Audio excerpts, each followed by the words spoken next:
Hey guys, welcome back to the channel. So I took 250 micrograms of Cagrilintide every 5 days for 20 injections or 100 days.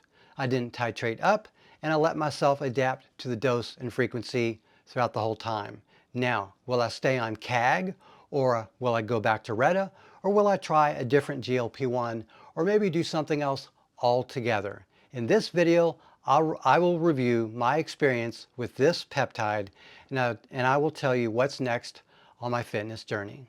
So real quick, if you want to see more content like this from me, please like the video to let me know and subscribe so you can see the next episode coming out next week.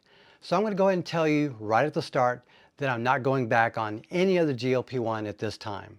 I feel like even using low dose CAG for 15 weeks for maintenance, it just became too easy for me to become underweight.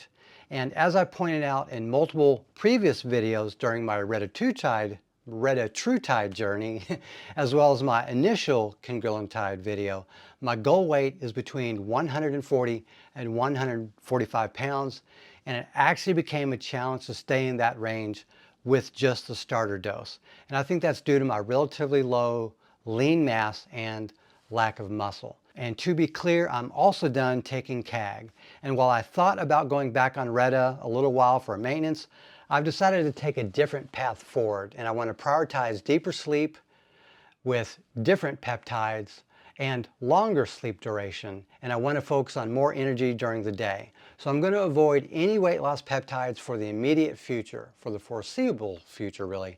And I want to avoid peptides or other compounds that raise my heart rate or they could possibly cause my insomnia to get worse and have negative effects during the day. So I'm doing a little bit of a recalibration.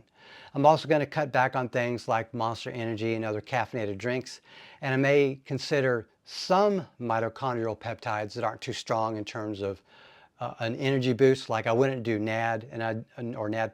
I know it's not a peptide, but things like that I'm going to avoid for the time being because those can have too long of an effect and might keep me up at night. So right now, I'm mostly focused on peptides that'll help me sleep better or work better with more endurance or maybe some muscle building options. So let me review my experience so far. So I used, CAG, 250 micrograms every 5 days. And I really feel like I hit a sweet spot with it, although theoretically, I kind of think I could have done with maybe 200 micrograms. That might have been a little bit better. It might have been a little bit easier for me to maintain the weight that I wanted to. So I reconstituted a 5 milligram vial with 2 milliliters of Hospira backwater, and I had no issues using this throughout the entire experience. There was food noise cancellation for almost all 20 injections, and that dose was a maintenance dose that made it easy for me to not gain weight, and it was only a little bit of a challenge to not lose weight. But it did the job admirably throughout. I did experience less of the appetite suppression of CAG towards the end, but I'm thinking it was either the peptide starting to lose some of its potency or me starting to adjust to it, or both happened. I don't think my receptors desensitized. I just don't think the dose was that high. I just think that me being this relatively light and lean and that dose not changing at all, I think there's a little bit of adaptation there. Plus it was about 100 days. So as you might remember, I started my peptide journey overall in early September, and that was with Retta. But I've always had low energy and poor sleep for the last decade, prior to even starting. But Retta was remarkable in that it helped me to lose weight and I felt better overall, and my blood markers were all green by the end of it. And, I took some blood tests before my deviated septum surgery, and I saw improvements in my blood pressure. I took blood pressure before and after, and it was even better after, and my body composition obviously improved as the DEXA scans before and after proved. But I made sure when I tried CAG that I wanted to avoid making my situation worse. In other words, I didn't want to get lighter, I didn't want to get leaner at this body weight. I also didn't want it, to make my insomnia worse, because CAG has less of a metabolic effect than semaglutide or tirzepatide or retatrutide, so it's not going to really focus on making me very lean. But it is going to prevent my heart rate from going up, and that was vital to me in this experiment. Now, if I ever do go back on a GLP-1, it would be to reduce food noise, not to raise my heart rate. I don't want to take a GLP-1 to increase my metabolism. That's not what that's for me at my weight and body composition. I don't think that would be prudent. And what would happen, honestly, is that it would keep me up at night. That's what happened to me at Retta when I got up to about 4 weeks at the high enough serum level that was a steady state. I started experiencing insomnia at least 2 nights a week, or even worse insomnia than I normally have. I'd often get maybe 1 or 2 hours sleep and then I was up. And I could tell it was the Retta that was an issue there. And so basically what it was doing is elevating my heart rate, increasing my cortisol, and I had essentially a fight or flight response. And I just want to avoid stimulating my heart when I'm trying to sleep. And one thing I want to point out is I don't have anorexia. I don't look at myself and think, oh, I'm really fat. But I also don't have body dysmorphia. I don't look at myself and think I need to gain tons of size and I need to be like 200 pounds to avoid being victim weight and stuff like that. I don't think like that. I'm going to show you a picture of me just a few hours ago in the mirror. This is what I look like now, dressed up. I feel like I look good. I feel good. I'm light. I don't feel like I'm dragging at all in terms of my body weight. I really feel good, and I think that I took a really good course of action in keeping myself light and lean. However, I do realize that I want to avoid staying at this weight forever, and I do realize I want to avoid having so little muscle, going forward.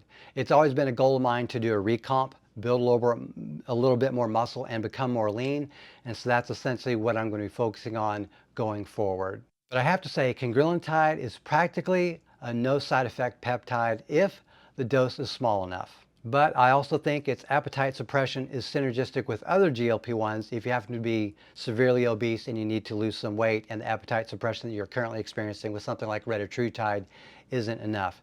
CAG by itself is cool, but it just doesn't have a lot of features, but I don't think it's designed to. But what it does very well, which is food noise cancellation.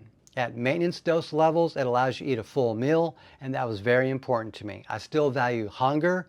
I still value craving some things from time to time. I just don't want to deal with food noise all day, every day, and that's what CAG really excelled in doing for me.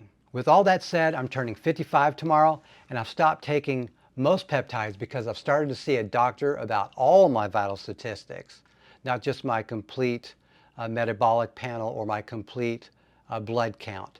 I took extensive blood tests last week, and I'm seeing a doctor a second time tomorrow morning to go over my lab work.